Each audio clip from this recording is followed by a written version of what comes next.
Um, the only reason why you need the microphone is for the camera. Yep. So, all right. So we're live, Patrick. Excellent. All right. Good evening, everybody. For those of you who are joining us virtually, you're either stuck in your home because of the storm and your streets are flooded, or we have a few people who made it out tonight. So, for those of you who made it out, thank you. Um, yes, you deserve a round of applause. We're really lucky. Arizona has quite a few authors and, a lot of writers who are getting their start or are developing their craft. And so we're really lucky to have a very wonderful society, the Sisters in Crime here, our Desert Sleuths chapter, that just does amazing work. And everybody just comes together. They write stories. They're wonderfully supportive of each other. And so tonight we celebrate with we were going to do it last week, but due to a printing issue, actually, can we grab one of the books just so I can? I forgot to grab one. Silly me. Thank you so much. So I'm stealing a customer's copy. We're here tonight for So West, Danger Awaits, which is the newest anthology with our local Desert Sleuths chapter. This is a really wonderful book, and I am very lucky to have our chapter president, Claire Murray, here with us tonight to talk a little bit about her writing, and I mean about the editing, a little bit about your short story, but also being the president of the Sisters in Crime. For those of you who are online, you may not be able to see, but we've got quite a few people who are, and I'm going to just admit somebody here online. We've got some authors who are joining us virtually and some who are joining us physically. So we're really lucky tonight to have Claire talk a little bit about what it's like to be the chapter president of the Sisters in Crime. We were going to start off and kick off your conference that was last week, but due to that printing error, we weren't able to get the book, so we went ahead and rescheduled for this week. So, Claire, can you tell us a little bit about what it's like to be the president of the Sisters in Crime and what being, the chapter president here means? And just very curious. Well, I feel very fortunate, actually, to be connected to Desert Sleuths because they welcomed me in right away when I first came here 5 years ago. And within 6 months, I was vice president. And then I became president, and I've been president for a couple of years because we've been doing a lot of work, and the people on the board have stayed on and helped continue the chapter grow and develop. Because if you just do the same thing all the time, you grow stagnant. So we've really added more services. We've been connecting with other organizations to work on conferences and things with them, and we're just having a really good time. I feel fortunate to be president because I actually probably know more about more members than any other member because they email with sometimes it's just like, I don't know how to do this, can you walk me through it? And I'll answer. So I have a lot of communication with our chapter members, those who we see, those who we don't often see, but there's a real connection there. And I feel fortunate in that, fortunate in having a board of directors that's supportive and a host of volunteers who work hard in the background.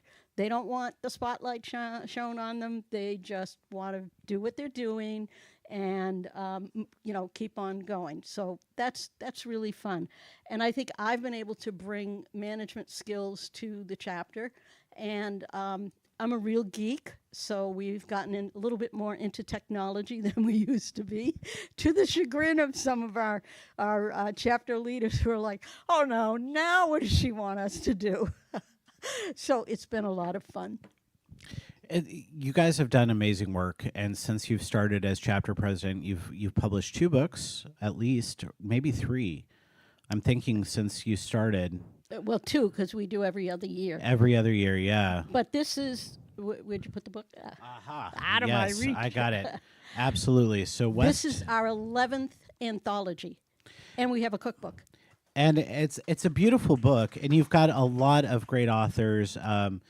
You've got Susan Cummins Miller, who's right back behind us online here. Hey, Susan, how are you doing?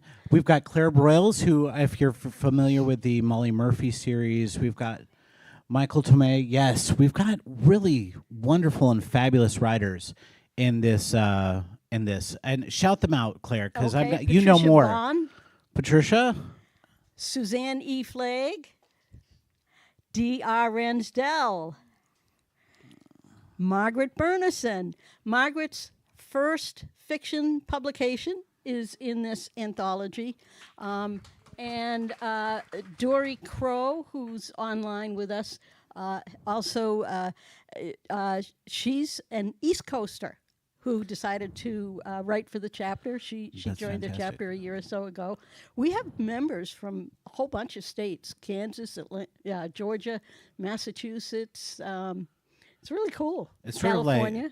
because Claire joins us almost at least once a month for our Sci Friday book club, which is really a lot of fun. And so it's sort of like that where we combine both Zoom and so we've got people from all over the world. Or all over the states actually doing the book club with us, which is a blast. So yeah, you've incorporated an awful lot of technology into you're doing Zoom events, you're doing things that a lot of chapters didn't do during the pandemic, and you sort of kept on with that because it helped actually build your chapter, didn't it? It really does. And when COVID hit in 2019, I wasn't here, but the chapter president and board decided, okay, we've got to do something virtual. Because and they lost money on the hotel and everything else, the bookings and all of that, but they went virtual. And over time, the board has examined what we do virtually versus what we were doing in person. And even though you may have more people show up in person, your expenses are astronomical. And by using technology, we get speakers from all over the country. And this year we had 2 from Scotland, and without the high cost. And so it just became a no-brainer to stay virtual. But we're trying to do more in-person events. So in May, we worked with an organization in Mesa called Anthology, Inc., and we pulled together 2 tracks, 2 rooms for an all-day conference with Desert Sleuths and Arizona Mystery Writers of America members to do those sessions for that group so we did 2/5 out of that conference provided. That's incredible. And you had great speakers like Alex Segura, Katrina McPherson, Christina Estes, who's here in person, Karen Auden, who might be joining us virtually. I'm not sure. We'll see here. We're going to add Sarah Smith to this. So, I mean, you get a lot of established writers in for these conferences, these virtual conferences. So what's that like? How do you reach out? How do you get your authors? What do you do in order to establish those connections and do what you need to do? Well, I cheat wicked. I look for who's got books coming out near the conference time, and I start hitting them with a pitch because they all want exposure when their books are coming out. So the more people I can get who have a book coming out, one, there's audience interest in them, and the author is interested in doing something to gain more exposure. And then there's some people that we just rely on, they've done it before with us, they like us, and we say, we had you here in, 2019, and it was a great time. Would you do it again? And so we get them that way. Plus, I'm active in a lot of write-ins with Sisters in Crime, plus my own that I run. So I've met a lot of people, and I started reaching out to them to connect with them. So we brought in this woman from Scotland, Wendy H. Jones, who, even though I've been hosting with her for 2 years, I didn't realize how prolific a writer she was. Plus, she has her own imprint and publishes cozy anthologies like every couple of months. So she's just really active, and she did a great job on a being a better self editor to become a better writer, kind of thing. So you just reach out and you ask people, and then I reach out to our members and our board and say, well, who do you suggest? So using technology, we have a list of over 60 authors that we can ask. And we just track, okay, have they done one before, when they did it? So, we make good use of databases. And we also have an equally long list of agents, pitch agents, and editors to ask to help us with the conference. So it's a matter of pulling your data, putting it into a format where you can go to it and say, okay, they did this here, here, and here. Let's try to get somebody new in the mix. Isn't that fun though? I mean, and it's amazing. It's a little inside baseball in terms of, how conferences come together and also how book signings come together. I mean, sometimes it's just talking to the right person at the right time. When people come in, being open at the beginning and watching people grow and change and become even better writers. Now, one of the challenges that you really had with this is your largest anthology ever. And so you had a lot of writers and a lot of people pitching and a lot of editing. So can you talk a little bit about what you did to choose a short story and then also what you did to help edit? Well, there were 5 editors. So we worked with a spreadsheet that broke down different aspects of what we were looking for in terms of the content, the writing style, those kinds of things. And each editor read every story, and they were blind readings. So we had someone who actually accepted the initial submission, made sure no name was attached to it, and then forwarded it to us we put it in our database, and the editors picked it up. So we all ranked them, and then I compiled the 5 editors. I was one of the 5. I compiled them all. So then we had a scoring from 100 down to the lowest score of what stories hit the reader, the reading editor, the most. And, a lot of stories, they were like, well, this is an 85, and this is an 85, and this is an 85, but we're hitting the limit of number of stories. So how do you choose? And then you look into the category that says, what stuck with me about this story? So it was a really hard decision. And then we met again after the compilation and discussed them. And then the editors said, well, if we're going to take this story, I want to be the one to edit it. And so they selected their own stories. It's difficult because I think you probably have people here who have great stories that just weren't able to make it into this anthology. And what do you do in terms of kind of assisting for the next anthology coming up? Because that's how publishing is. I mean, sometimes you can't fit everybody in, or you'd have 1,000-page, and the cost of printing would just be too high. Mm-hmm. Well, we 3 years ago, I started a program called Anthology Jam, and it's a 6-session course that we offered to our members for free.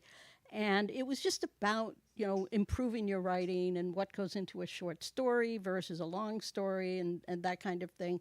And so then last year we ran it again with new material, charged $5 for it, just, to make sure people stayed bought into it and invested their mental selves into it. And what I noticed was an improvement in writing between the 2 anthology submissions from some of the same writers. So it was as if something in that Anthology Jam course really helped. And anybody could take it. You didn't have to be, working towards the anthology for it. So we think we've got something there. So next year, one of my goals is to pull the 2 pieces together and make it one course. That's incredible. And that's one of the cool things about Sisters in Crime. And anybody can join. You don't have to be a female writer who's interested, although it was originally designed for that because especially in the 80s and early 90s, it was really hard for women to kind of break into the mystery field. Any writing field, to be real honest, but the mystery field, we had authors like Sue Grafton. She was one of the founders of the Sisters in Crime. And so, it was really neat that um, you know anybody, any gender can join, any person, and it's really just geared towards the love of writing and a writing of crime fiction. And it really goes even beyond crime fiction because people can be writing in any genre. Good writing is good writing. So, and if you've got good writing in one genre, you can switch to another and you can blend two genres together. So it really, we have people whose main writing is romance and fantasy, romantasy, but that's okay. We like it. Absolutely. And it's really just to help people develop writing and writing skills. You can go out and you can get your MFA, but really anybody can sit down and write a book. The challenge is voice, learning how to have your voice and have your voice come through and write clearly and cleanly. And I've got to admit that I'm a much better reader than I am a writer. So everybody has their talents. Writing is not one of mine. It's very painful for me to sit through and try to write something and come up with something. But you help people develop the confidence and the competence for writing a good book. I think we do, and I hope that even the people who didn't get into the anthology feel that they gained something, because we did something that hasn't been done in quite a few years. Is we gave specific feedback on the stories. Of course, the authors who were accepted were getting feedback, but the authors who were not accepted also got feedback on some of the areas they could work on in their story. And we just really felt we wanted to make that commitment to them. And we took the editors kind of compiled reactions to the story and what they thought was weak about it and put that into the letter that told them, what they could work on. Well, and it's good practice too, because anytime you're writing, and if you manage to get an agent, you manage to slip through the door of a major publishing house, you're going to be edited no matter what, and no matter what you write. And that's one of the hardest lessons to learn, is how to edit, how to take that constructive criticism, because writing is so darn personal. Oh, it really is. It really is. You've hit a point there. Do you think we should let some of our Yeah, authors speak? And we've had a absolutely. few hanging on Zoom. So shall we do the Zoom ones So first? I'm going to hover behind Claire, and I'm not trying to be weird. I've just got to hold up the microphone. So, Susan, you've been here at the pen before, and you've very good, great interviewer. I mean, you've written some really wonderful novels that take place here in the Southwest and Western Coast. Would you mind starting us off a little bit tonight? And I'll move around right behind Claire, and we'll go ahead and start. And Claire will be your interviewer tonight because she knows your work the best. So and I'm trying to remember which story was hers, because after 25 stories, reading them so many after times. oh, absolutely. So audience, I apologize. Dead men don't blink. Oh, I love that story. All right. You were my editor for that I one. was. I was. I'm embarrassed to say I forgot which one she wrote. The title really captured me. And so, Susan, was there a specific um, uh, idea or something that happened that generated either that title or the story itself? You know, that title has been with me for more than 30 years. That's when I wrote it down. And I think this will strike home with some of the other writers here. Um, I just never found the story to go with it until now. And uh, it's it's set in Tucson, but for those of you who have read my Frankie McFarlane novels, I actually went back to the first Frankie novel and brought characters from that, which took place in Paradise, Nevada, down to Tucson. And the backstory for that is that COVID hit this little hamlet of Paradise, Nevada so hard that Frida's black light bar had to close. And so she moved it to Tucson. And the black light bar is named for the minerals that fluoresce under black light, and she has them set in the bar. And I've always wanted to use her again, Frida, and I always wanted to use at least one of the Anderson brothers who figured in that story. And so Randy Anderson, who helped Frida set up the bar again in Tucson, is in town and is teaching dancing at the bar. He's doing line dancing. And then there's someone teaching salsa. And the salsa teacher is the victim of the story. And there's more to him, of course, than teaching salsa. But this is a Frankie McFarlane, Tony Navarro novel or short story. So it kind of fits in with the interplay between them. I've used them in my novels. I've also used them in short stories. Well, that's really great. I'd like to switch now because we have Dory Crow here also, who has been here. Well, she logged in quite early. Dory, are you still live with us? Can you unmute? Ah, she's there. So, Dory, your story is on the Dutchman's Curse, and I don't know that I said it exactly right. So let me just take a peek. I'm cheating and looking at the table of contents. So you can say it if you wish. Yeah, it is Dutchman's Curse. Oh, okay, it's just Dutchman's Curse, and you're not from Arizona, so tell me how difficult was it for you to set a story in Arizona that came across with such a realistic picture of time and place, because yours is an historical setting. Well, that was the challenge I set for myself, to write a story in a place I'd never been. So a lot of research, lots of great places to search online, and it made it easier to do in historical because people aren't going to be able to say, that's a one-way street. I couldn't go that way. So that was how I did it. And the Dutchman's Mine has always been something that has fascinated me from the time I was a kid. So that just sort of fell in place. Cool. Is there anything else you'd like to add about writing a story that is a little bit out of your comfort zone? It's a challenge, and it certainly stretches your abilities, and it's fun. Cool. Thank you. And Sarah Smith is one of our 5 editors. And Sarah, do you want to come back? There you go, back on camera. So, Hi. Sarah, how was it for you editing people, most of whom you don't know because you're newer to the chapter, although you edited also in the last anthology.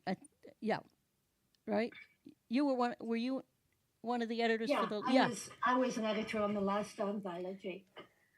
So what was it like not knowing people and getting to know them through their writing and the exchange you had as an editor? Well, it was marvelous because I didn't know a lot of these people, but I got to know some really good, really powerful writers through editing them. And I was always conscious that I'm not an Arizonan, so I needed to be in a dialogue with people who knew Arizona better to make sure that their stories were appropriate for Arizona and that were written the best way they could possibly write.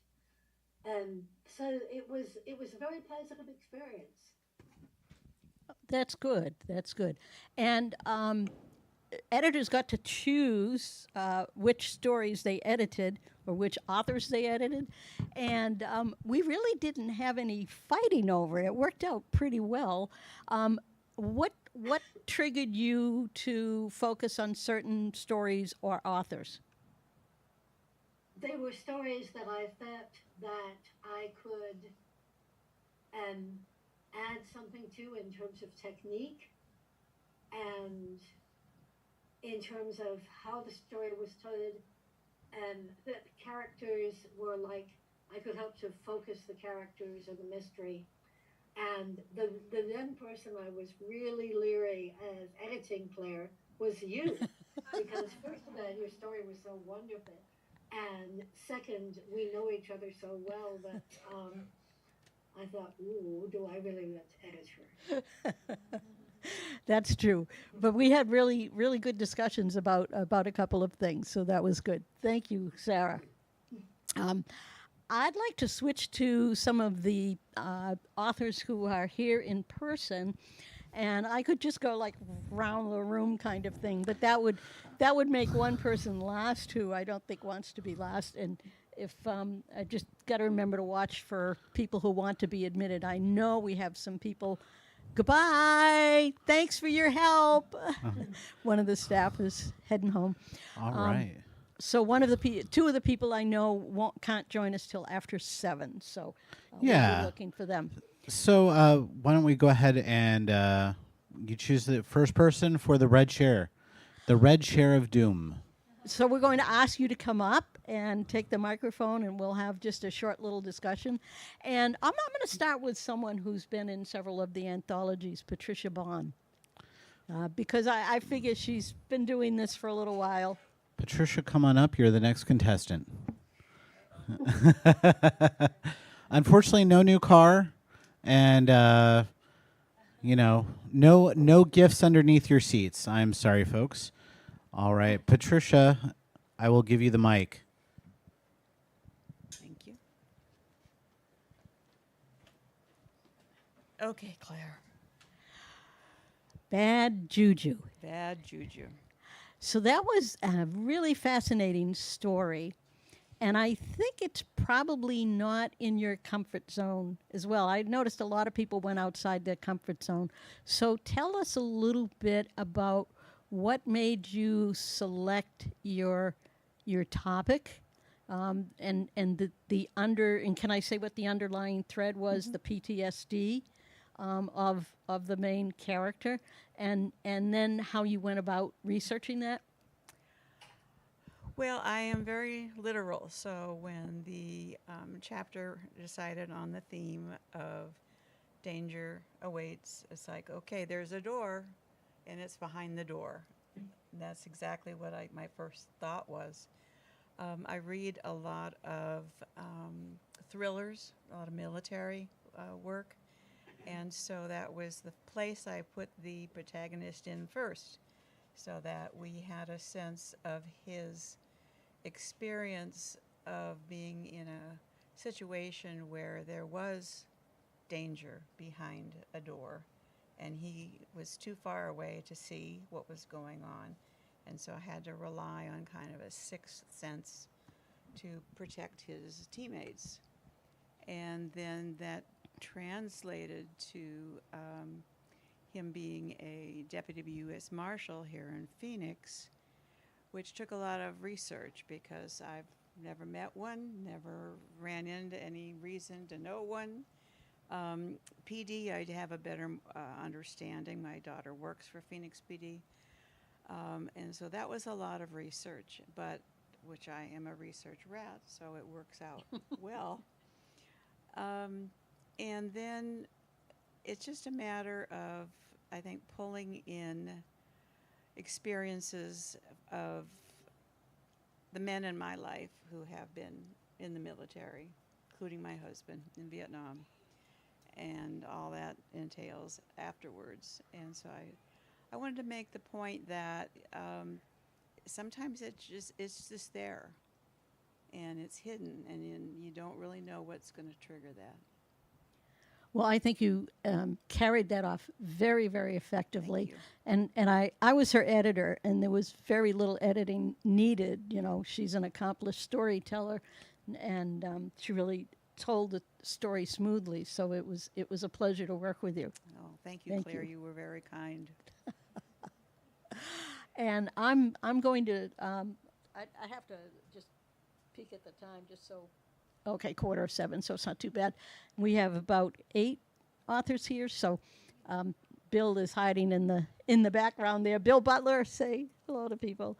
Why don't we call Bill Butler up, Okay. and you can hand off the mic to him. And Bill also has been in several of the anthologies, plus many other publications. Another prolific writer. There you go, sir.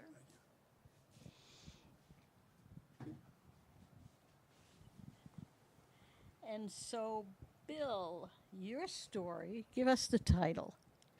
It's Herman Pines and Archie. Can you hold the microphone toward you?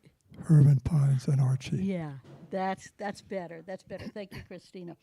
So, this is contemporary, but set at a gold mine. So you don't read a lot about that these days, but they still are out there, whether they're just putting out little bits of gold at a time or more. So tell us what inspired the story. Well, I must, by the way, thank you, editors. You really improved it amazingly. So I appreciate that. And whoever set up in the You need to keep the mic right here. and the people that set it up in the book, the way they had the sentence breaks and everything, it was just beautiful what they did. So I appreciate that. I'm a lazy writer. I pretty much write about things I've seen and heard, but I change it enough so nobody can be identified. And you're a retired detective? Yes, I was a detective for a while. And I lived in Alaska for a couple of years, and I did some mining there. So that's where I kind of got a feel for gold mining. And the part of Alaska I lived in was pretty much like Flagstaff. So it was really easy for me to change the scene. And in the little mine in Alaska, we never really had claim jumpers. But we did have 2 guys that approached the claim when they shouldn't have, when they were warned not to. And this was in the 1950s in Alaska. So when we shouted, "Come no further," they kept coming. So I fired my .357 Magnum at a tree, not at them. And they decided to walk away. So that, when they realized we were armed and willing to fire, but we weren't going to shoot them. I mean, But they didn't know that. they didn't know that. So there's a really nice human touch to your story, and there's a dog in it. There's a dog, but I liked what I liked about your story was that you brought in that that human touch of someone younger looking out for someone who's a bit older, sort of the old codger working the mine, and a young guy was helping him out. And did you see anything like that when you were doing mining or other things? Well, I was, when I was mining, I was 18, and my partner was 40, so he was a very old man to me. That's great. Okay. And once the story started to, once the story came to you, did you run into any difficulty with the writing? Did you get blocked? Did you get stuck? Or did it just flow? You know, I like Archie the dog so much. I could have easily written the whole thing about Archie and what he did and didn't do, and I miss Archie. So I guess it just flowed somehow. I don't know how Yeah. it happens. You just sit down and you start writing and the story comes. Yeah. Well, that's great. That's great. Well, thank you. I'm going to switch again. I'm going to have you switch microphones with Michael. And I'm going to Michael Tomei. Come on up. I'm going to say that this is very apropos because today's weather perfectly matches the microburst, which is Michael's story. And when I read that and just read about the drenching rain and everything, I was like, yeah, I think I've seen that. And then today we really experienced it time and time and time and time again. So tell us about that. What your experience is with crazy Arizona weather and how that or did that inspire part of your story? Well, yeah, for a little bit. There was one time when I was waiting for a bus, and I. Closer. See. There was one time when I was waiting for a bus, and it was just about microburst was just about to hit, and I was standing right outside of the bus opening, and like the wind and the rain just suddenly hit, and I was thrown to the ground. And the poor bus driver thought I had been carried away by the wind, and so that was one of the most terrifying things that has ever happened to me. I actually thought, well, okay, I'm actually maybe it might die in this situation. And so rain in the desert, thunderstorms in particular, have always been a like kind of terrifying but awe-inspiring force. And so I've always wanted to use like instill that into a piece of writing. And so that's kind of what I did for the microburst. And you also had a storyline where two men are partners, and one doesn't realize that the other has gone down a darker path again. And you don't reveal their relationship until partway through. So what made you, or what helped you decide the timing in which to reveal to the reader that there's a connection between the body that the man finds and that he has a relationship with him? So one of the things that I don't like in a lot of writing, especially for queer spaces, is that there's a lot of like special onus on trying to make sure that the audience knows that these are queer people when they're just regular people who have lives. And so I didn't want to like belabor the point until it was narratively necessary to tell someone else that that was their relationship. It felt like it would be forced if I was to like come out and say it early, because the main character whose head we're in isn't going to be thinking directly about that. Like, it's not it's not, oh, my husband is dead. It's Javier is dead.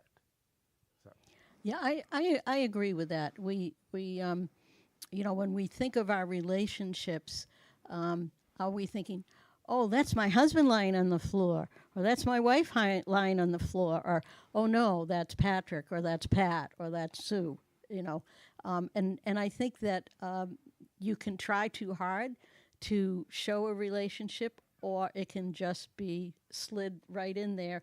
And by then the reader is already invested in the story, and they're thinking of them as individuals, not as a caricature or a stereotype. yeah. Cool. All right. Well, thank you, Michael. I think I want to switch. I'm going to switch to one of our editors who also has a story in, Sue Flagg. And I'll have you hand off the microphone to her, Michael. Sue the Grumbler. Sue the Grumbler. Oh, I will be gentle with you. I will be gentle with you. Just not good at this kind of thing. Is this on? It is on, yes. Just keep it up to your mouth when you're speaking.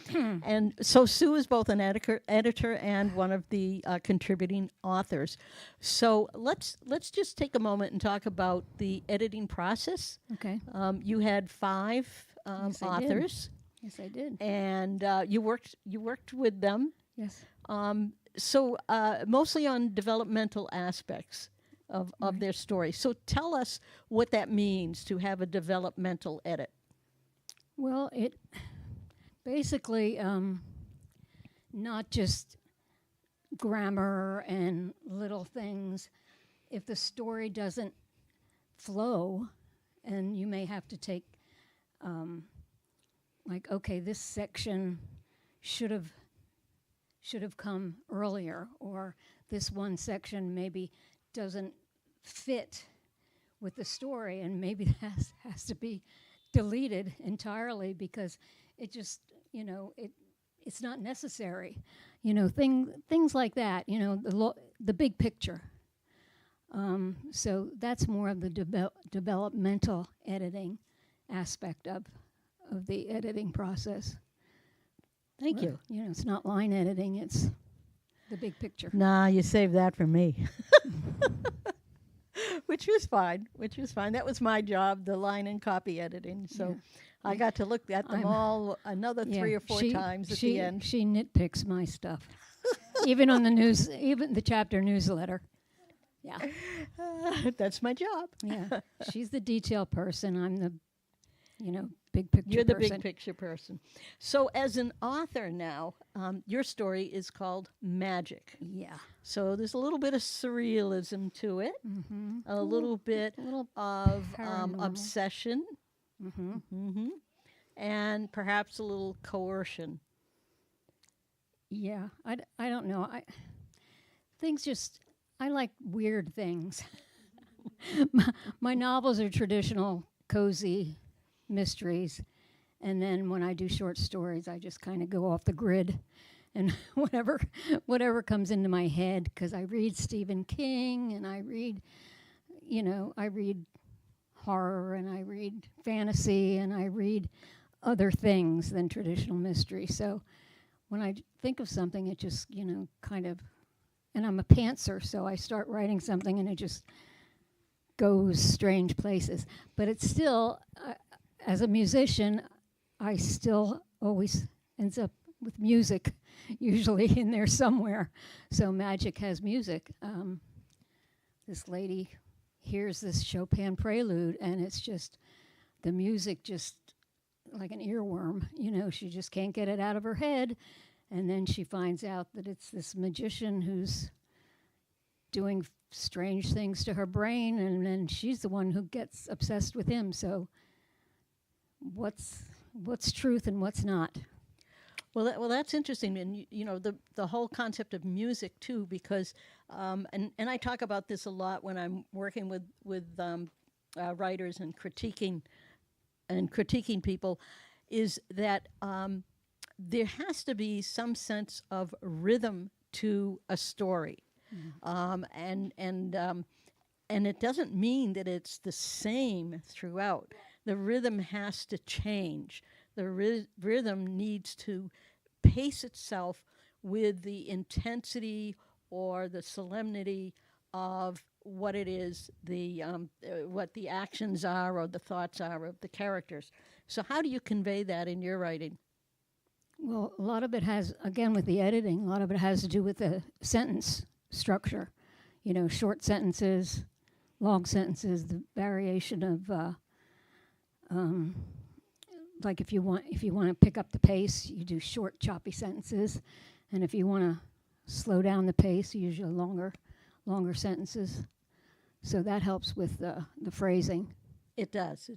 Thank you so much. I'd like to, because I don't want to make this person last, so I'm going to ask Margaret Bernison to come up, because this is her debut short story in an anthology and debut period, right? For fiction. And as we change those, I'm just going to go ahead and close this down. Tim, welcome. Betsy, thank you for coming on in. Oh, great. great. Uh, California and excellent. Great to see you. Great to see you guys. Thank you so much for doing this. I'm gonna get off camera. Tim, I'm the professional microphone holder tonight, so I will be hiding behind the television when you talk, so that they can hear you online. So I'm not trying to attack Claire. Okay, and Mike and Betsy will switch back to Zoom interviews in just a moment. So if you'll mute yourselves, and then we'll do Margaret's interview now. And Margaret's face just went white. Great, thank but, you. But oh God. Now your story title just went out of my head, and Finding my solid, and we changed that at the very last. Yeah, right. I forget what the original title was, but so do I. but there was something about the title that just it lacked something, and then when you came up with that was like, okay. And so this story, Finding My Solid, has a little bit of a paranormal element to it. At least three of the stories in the anthology have that little paranormal element, which I find interesting, because we didn't have that in the last anthology. It really shows the crossover between mystery, crime, and other genres. And you're a romance and fantasy writer, more fantasy. I'm more fantasy Yeah. than anything. So it really fit. And I know you struggled to come up with a story.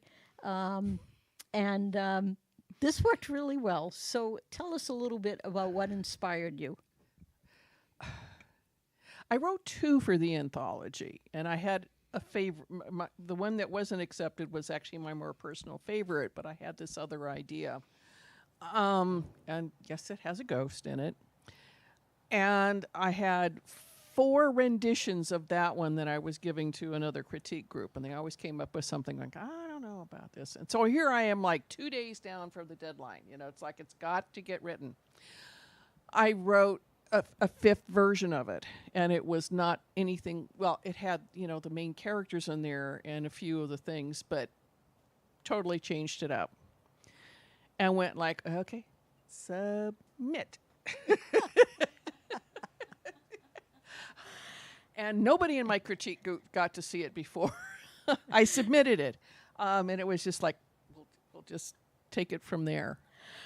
What was the time frame from when you started your first to this 5th version of the story? Maybe 3 weeks. It actually went fairly fast. And then once I started, like on the last version, it actually flowed, and I liked it a lot better. And so I was like, okay, here we go. And took input from some of my critique group and just wrote with it. And you edited me, and it seemed to be structurally very sound, because we only played with like sentence structures, and this ought to come first, and things like that. And so I was like, yay, I'm learning. I'm finally picking up on what I need to do, so I'm not constantly going like, no, you need to rearrange your whole section here, and what what happened here? Oh, well, I'm happy for you, first of all, that it was a good, strong story, and that's what got it in the first place. And then there weren't a ton of edits needed on it, and you were very receptive to what my suggestions were. So what is next for you? What are you working on?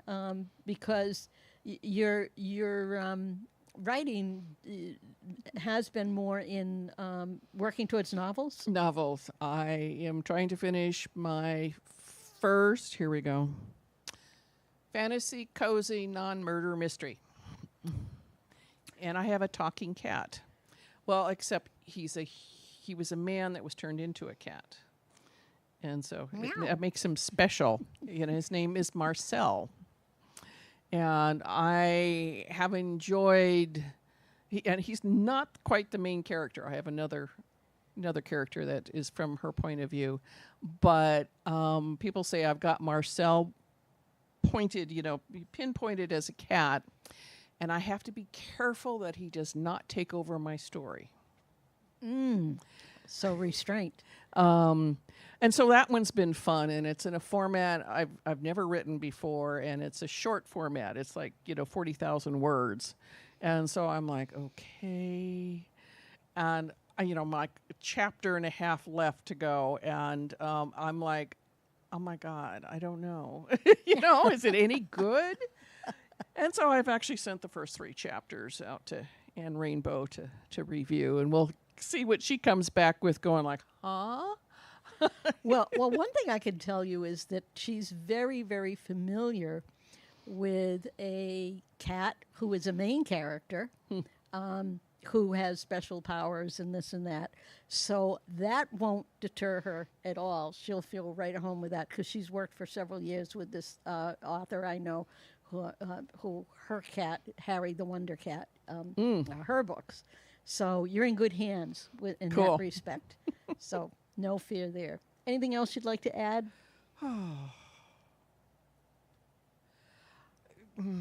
No, it's just I don't find enough time to write, and that's frustrating. That's because a certain chapter president is emailing and texting her constantly throughout the day. Margaret is the chapter treasurer, so she and I work very, very closely together. Oh, yes. So, thank you. All right. I'll take that, because we're going to switch back now to some of the people who've joined us on Zoom. Thank you, Margaret. Thank you, Margaret. And congratulations on your All right, I'm debut. hiding behind the television.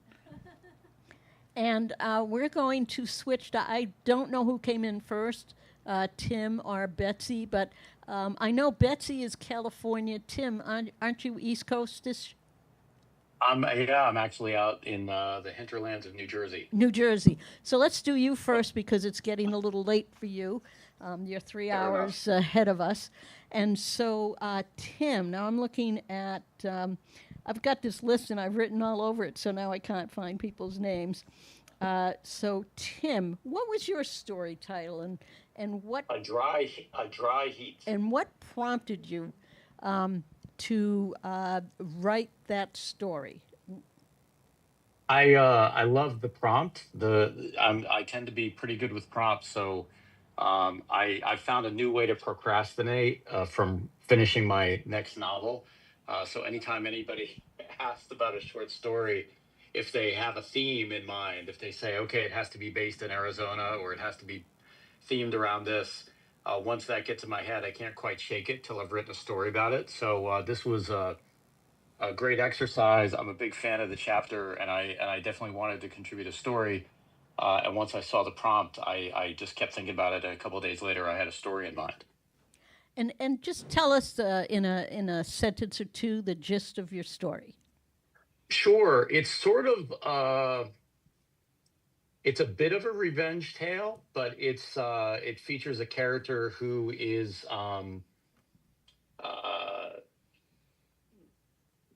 he's sort of an anti-hero in that he's someone who hurts people who hurt people. He kind of hunts bad characters and villains, and he's sent to track down this particularly nefarious character who's come across the border in Lukeville and has been trafficking some people, including children, and he's looking for this guy. And when I was trying to do some more research in the terrain, as one does, came across all the things that once you go into the desert are dangerous, from snakes to spiders to hornets to killer bees to Gila monsters to bears to scorpions. Arizona's got it all. And I started thinking a lot about all the things once you're in uncharted territory, especially if you're in the desert, that can kill a man. But the only creature in the desert that holds a grudge is a person, is a human being. So I sort of pursued that path of what's the most dangerous creature in the desert, and I had some fun with the other creatures as well, especially the scorpions. That's all I'll say about the trajectory of the plot. And for me, this was I was really excited. I'm very proud to be in this collection. I'm a Poison Pen Press author. Huge Patrick fan. Barbara Peters, my editor, and Rob Rosenwald, my publisher for many years for my series. I'm still with Poison Pen Press, and I've been to the bookstore many times. So it's I'm sorry I can't be there in person. I was kind of nearby last week, but then this moved, so I'm just thrilled to be joining you virtually. Well, we're glad you made it here, Tim. And I'd like to now switch over to California to, yes, Betsy Barker. And Tim, if you'll mute yourself. Fantastic. And great. Thank you very much. And Betsy, your story is Ruby Red. Mm-hmm. And your main character has a significant disability. Yes. And, you know, I know that was important to you in terms of writing about a character with a disability. And yet you carried it out in a way that the disability wasn't the primary thing about the character. So it was there, like Michael was saying, it's there, they're an individual, and then there's this other aspect, but these other things come first, the humanity, the individuality, those come first. So tell us a little bit about, or what you would like to say about the story, and why including that disability might have been important to you. Okay, thank you. I am so grateful to be in this book. I am so excited for this. This is my first mystery story ever published, and mystery is my favorite genre. So I am so thrilled to be here. Now, the story started when my aunt, my dear aunt, left me some of the jewelry that her suitors had given her, including a pendant with a tiny red stone in it. The stone was so small I could barely see it. So when I was in my training for my first job, I'm a graduate gemologist, and I used to work at the Gemological Institute of America when it was in Santa Monica. And so I put the gem under the gem microscope and looked at it, and I said, oh, it's not a ruby. And so that's all I'm going to say about that. That tells me a little more. What? That tells me a little more, too, about the story. Yes. So anyway, that was a fascinating thing to find out. And I worked at the Gem Institute for several years. I started as a teaching diamond students by correspondence. And one man called me up one day at work, and he said, I can't see what's inside the diamond, because there are always kind of little inclusions in the diamond, and you map those, and that's how you tell the diamonds apart one from another. And he said, I've got on all the lights in the room. And I said, And he said, I even have a microscope. And I said, okay, turn off all the lights except for the microscope. And I could hear him walking back across the room. Oh, he said. So he could see all the inclusions, because a diamond surface is highly reflective. So he was turning on all the lights, and it was just being a mirror to him. So that was really, really, really fun. And so when I was at the Gem Institute, one of the things I had to do was catalog the incoming donations. There was a time when that was very good for tax donating items. And so I had to sit in the lab and catalog gems. There are worse jobs than doing that. Let me tell you, I still love to look at gems. So anyway, I really like the prompt that this came up with, because it really spurred me to think. One of the things I learned about at the Gemological Institute was the Tucson Gem Fair, and it was such a big deal, and I always wanted to go there. Now, at this point, I'm quite disabled, so what I do is I watch it on TV. Now, if any of you watch HSN and see Jay King, he is the big man with Southwest, and he has the funniest stories to tell. He rides all over Europe on his Harley, and he flies his own plane, and he is just a really, really funny guy. So anyway, that's why you might see a mention of him in the story. But it was a heist. You had to say danger awaits. And I'm like, what kind of danger can we have?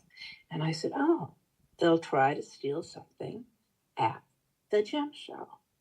So my main character is a woman, Nora, and She drives an electric cart because she has ME/CFS, which is myalgic encephalomyelitis, and it's a very long name for what used to be called chronic fatigue syndrome or Epstein-Barr. And I have had that on and off since 1974, and there's still no treatments. So one of the goals of my writing is to give representation to people with a disability who do not have a voice otherwise, and to talk about these illnesses, these severe chronic illnesses that take people out of the workforce for 20, 30, 40 years at a time. And that is just too much. I want a cure. And I am lucky because in between my episodes, I have been able to work. And my chosen career is technology. I love computers. Maybe it was because I was raised in the Silicon Valley. I was probably in the water that had to go into the technology field. But I absolutely love it. And I'm fascinated by the changes that happen every day. I've been watching this AI stuff and reading the insider newsletters from the computer. And I have some really good stories that I'm thinking about telling. All right. Anyway, It sounds like you have some more stories coming up in your head. And Betsy and I are both geeks. So we could talk forever about that stuff, but we won't tonight. We'll spare your ears the trials and tribulations of technology. But I want to thank you, Betsy, and wish you more stories. It was a good story. I think I edited you too at Yes, some you did. point. So I don't know. Good ideas. Good ideas. I only edited 4 because Eva over here, wherever she went, she took 6. We were going to do 5 stories each, and she said, "You have enough to do. I'll take 6 stories, do. and you do 4." You do. So I would personally like to thank you for all you do for the group. You are just amazing. You do so much, and I really appreciate all of the wonderful things that Desert Sleuths does. It has been such a kind and caring home for me. So much inspiration and so much sharing of skills. I feel so welcome to ask questions.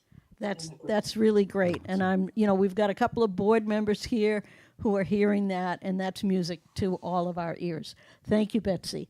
I'm going to switch to Kathy McIntosh was here quite early and had to drop out, and so I'm going to ask her to come on screen. Hello, Kathy. Kathy, I needed to rest my arm right. Hi. Hold on. Are you ready, PK? I'm ready. My arm's starting to go. So. Oh, okay. So and we have one more after that, and I'm again it's funny. There's so many stories here that it's hard to remember them all. But Kathy's was Means to a Kill. So tell us a little bit about your title, Kathy. Well, it's called Means to Kill. Means to Kill. A Sorry. Can you hear me? Yes. Okay, good. It's called Means to Kill, and I started thinking about a story for the anthology just about the time that a lot of big corporations were doing return to office orders, and I didn't really like that. I'm a big fan of home working from home. And a lot of those big employees at that time were giving a really short notice to their employees to get back. I used to be a single working mother, and I know how hard it is to arrange childcare. So I thought, well, this is an opportunity for someone to really vent their rage about RTO. And so I did. I wrote a story about an unpopular CEO who decides to call and return to office, and it was in a week. He gave them about a week's notice, and somebody thought that was a really good opportunity to get rid of him. And it isn't as humorous as most of my novels or my other short stories, I don't think, but I had fun writing it, and I got my anger out about the RTO orders. Yes, writing can be a very cathartic process. Um, and you have a little twist at the end though to it. Do you usually write with a twist? I am told by someone of great brilliance, and I don't know who. Many people say that you should always have a twist in your story. So yeah, this one has a little twist, and that's if I say what the twist is, will I not be giving away the end of the story? Right. No, I don't want to. I don't want to make you do a spoiler. So that's why I was careful what I said. And anything else you'd like to add? No, there's a lot of other people that I'd like to hear from, and I do echo the thanks of those who thanked you for putting this together because it's been a lot of work. I love my editor, and even though I wasn't able to drive over there with her today, Eva was a great and patient editor, and that's about all I have to say. Thank you. Thank you, Kathy. And what I'd like to do is let Eva come up and talk to us about the editing process. And Deborah Goldstein, I know you're here in waiting, so I hope you don't mind. I'm going to give Pat PK here a break on his arms. He's having to hold it up high behind the TV to for the sound for the camera. So we'll pick up on Eva. The mic's on. I remember signing up for this. Okay. Okay. Are we All on? right. Can you hear her? Yeah, that's Yeah. for the camera, really. Okay. So, Eva, you also were one of our editors. And thank you, by the way, for picking up a sixth story to cut mine down to 4. Yeah, like they said, you have enough stuff to do. Well, and then I got to do them all over again at the end anyway, looking through and Because you being didn't my ask, nitpicker. you didn't ask for help. Actually, I did. I got some help from someone who's not here tonight and wasn't on the list of editors, but she actually did a run through on some of the stories at the Okay. end. So, Okay. I do. So, so what? And this was the first year you've been an editor for us, but you've also edited. You did the Trouble in Tucson. Yes, I've done our I'm from Tucson Sisters in Crime, and I'm also a member here. And you've just have you finished up, or you're in the process of finishing? I have just Trouble read all too? of them. We're having them reread by other people, so I'm working on more Trouble in Tucson, which will be out by the book festival of next year. Because what I have decided to do is we're doing it every other year, like she does. So we'll do it in the interim years from Desert Sleuths. Oh, that's a good idea. All right, I like that. So how did you find the editing process? Was it you had 6 stories, 6 authors to work with, and what was there a commonality you found within the stories that you were editing? Sort of common things that were needed, or were they disparate? I found that most of the stories I edited were very easy to edit. The writing was good. There were very few things that I asked for changing, asked to have changed. I just don't remember any of it being hard. It was easy. The stories were good.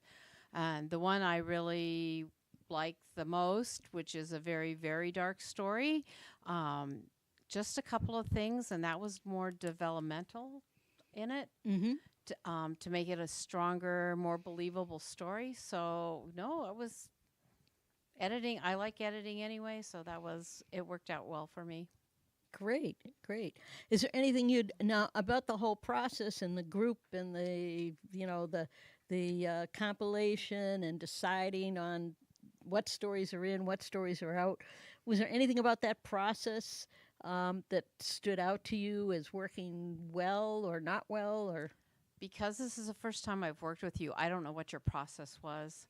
So I just kind of sat back and did what you told me to do. I'm good at that too.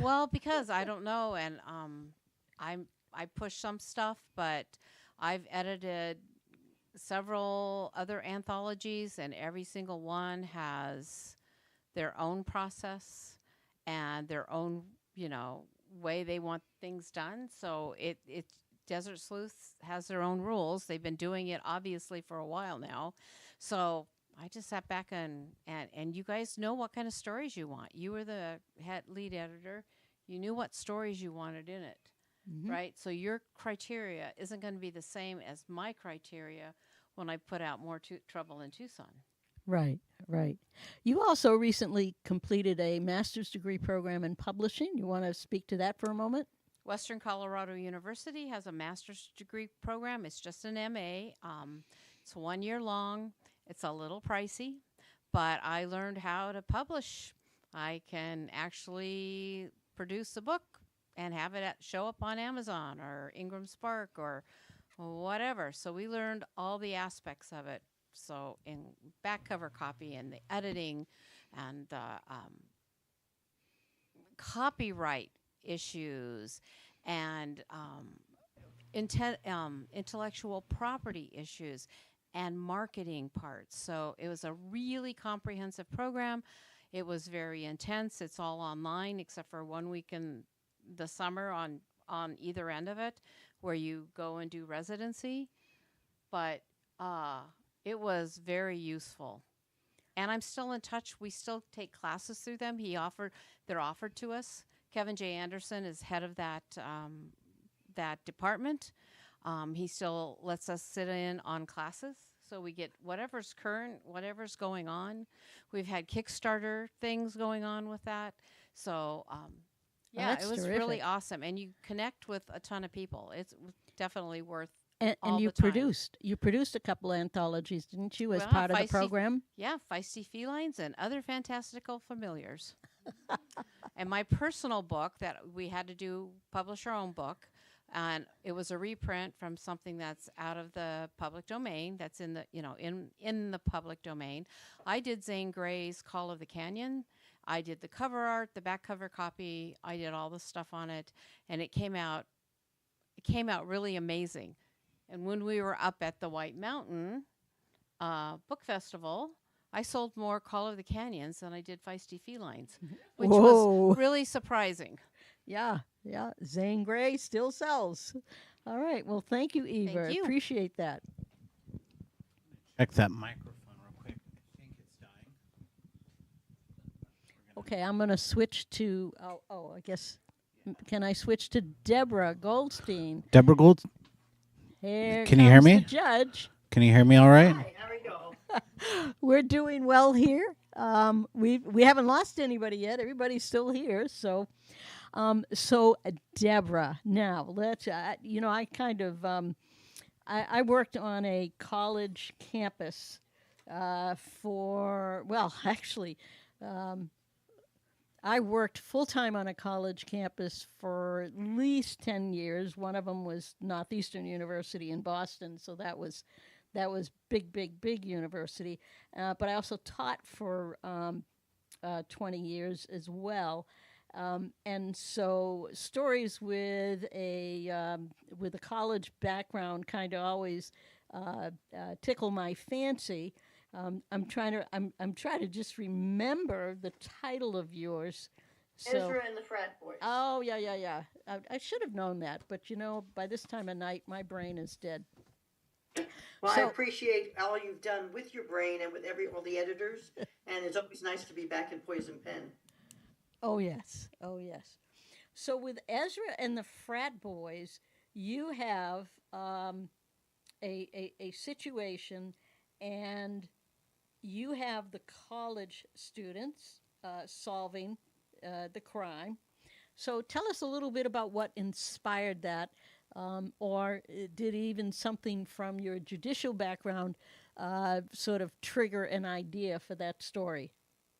It was dual, because what happened is when you set out the theme and it had to be in Arizona, one of the things that came to mind, I had a son who went to the University of Arizona, and I remembered going to fraternity house for a parents' weekend and walking in and being barely able to walk through the pizza boxes and the other crap on the floor. That's the only way I can call it. And the kids thought they had cleaned up. The more I learned about that frat house, the more I thought, oh, this is perfect. So I decided I would use some of the scenario from the frat house. But then when I had walked around the University of Arizona's campus, at one point there was the time that Sandra Day O'Connor was doing her legal things there. And they had named a lecture series after her. They had instilled part of the library there. All these things. So that she was a direct contrast to the frat boys. So I said, you know, I'm going to use a frat boy who wants to get into law school. And he's done his application. And that's just a minor aspect. But I can bring in the reality of the Sandra Day O'Connor things for the seriousness of you better do things right. But then I could bring in the frat boys. And that's where the whole story is centered, in the frat house. Because somebody is found dead in the middle of a floor that's been sort of cleaned up. The protagonist in the story was in the room. He has no idea of the murder. He knows nothing, but somebody thinks he does. He was passed out on a couch that was facing in the opposite direction. So danger awaits in the sense of, will whoever is the true killer get to this boy or to anybody else who's figured out a subplot? The subplot is there is one cactus that is only found in Arizona, yet everything we ever see on TV uses that cactus as the insignia for the Wild West. And I know you all know what I'm talking about, and I'm going to mispronounce it, but the saguaro type cactus. So it's the one that looks like this. Anyway, I tied in the cactus. I tied in a fundraiser for the park that they have truly in Arizona for it. And I had some money disappear. So now we have dead body and we have a subplot of missing money. And we have students trying to figure it all out. And how and what happens becomes the story. Great. That's a good synopsis, too. Thank you so much. And yeah, the saguaro, it's sort of a wah for the G. I told you I'd kill it. That's quite all right. I did it. I did it too. My sister's right. constantly telling me, "No, that's pronounced this way or that's pronounced that way." And then I'll say, "How do you pronounce this?" And she says, "I don't know, because if it's Spanish, it's a hard ch, and if it's Native American, it's a soft ch, or the other way around, vice versa." So even she's been here 30 years and she doesn't know. Did you want to add something, Pat? I was just gonna. I think my microphones are dying. I think the microphones are dying. Yep, We completely dead. Well, that fits totally with the mystery. Good comeback. Testing Good 1, 2, 3, comeback. 4. Yeah. Okay. So, unfortunately, for our online audience, do you mind if I borrow yours, Claire? Go right ahead. All right. For our online audiences, I apologize. We're gonna go ahead and end that tonight for this piece. We still have a couple more people who will talk about their books. We will be shouting a little bit, but a little bit lighter. But I just wanted to thank our online audience. Please support the Desert Sleuths. And, if you're writing a story or interested in doing it, joining your local chapter or joining the Arizona chapter is a perfect way to go ahead and, get yourself started on writing and having some really excellent feedback. So for our online audience, we're going to go ahead and say thank you. I think we've got a couple other people who are going to finish chatting tonight. And I'm sure that we want to take maybe a 5-minute break to stretch our legs too, because these chairs are not comfortable after an hour. Thank you, Patrick. Thank you, Sarah. Thank you, everybody. Thank you. Everybody. Congrats on the collection. So exciting. Thank you. Good night. Thank you. Good night.